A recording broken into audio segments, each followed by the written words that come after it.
Recently, many programs received feedback on the quality of their improvement action plans.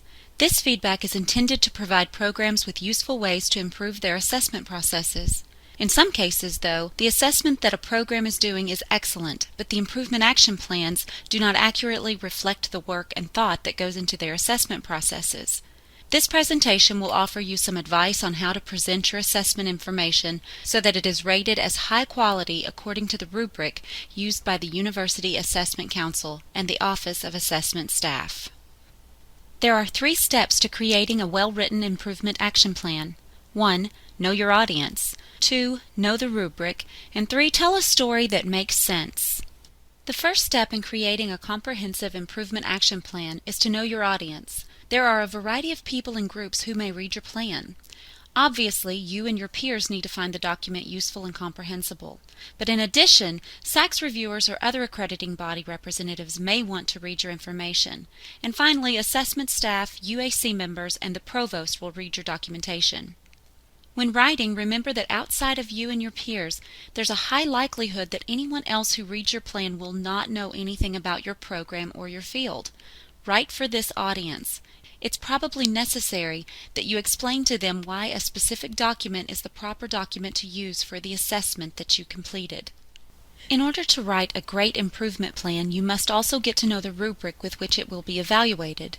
If you haven't already looked at it, you can find it on UK's Blackboard Outcomes Resources website. Look on the Outcomes Tutorial tab for the 2010-2011 Annual Assessment Improvement Action Plan rubric. There are a few criteria on the rubric that are often not met due to small omissions. First, write about why your data is the appropriate data to use. If you choose to use a paper from a specific class, you may want to include a sentence explaining why that class or that specific assignment is the appropriate assessment point. You also want to write your results so that they make sense to the reader. It's not necessary to include all student data, but confirming totals and averages by categories help to complete the story. In addition, your analysis should include you and your peers' interpretation of what the results mean. It's not appropriate to simply restate the results. And finally, you need to write out your plans for improvement. All assessment is meant to be acted upon, and the actions need to match the results and analysis.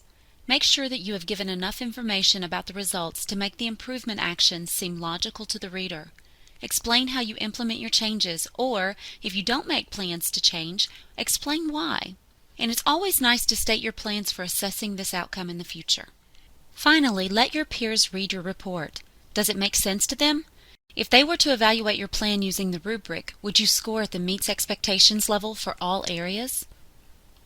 In order to create an A+ improvement action plan, you don't have to write a book, but you do need to provide the reader with enough information so that they can understand your assessment decisions and processes.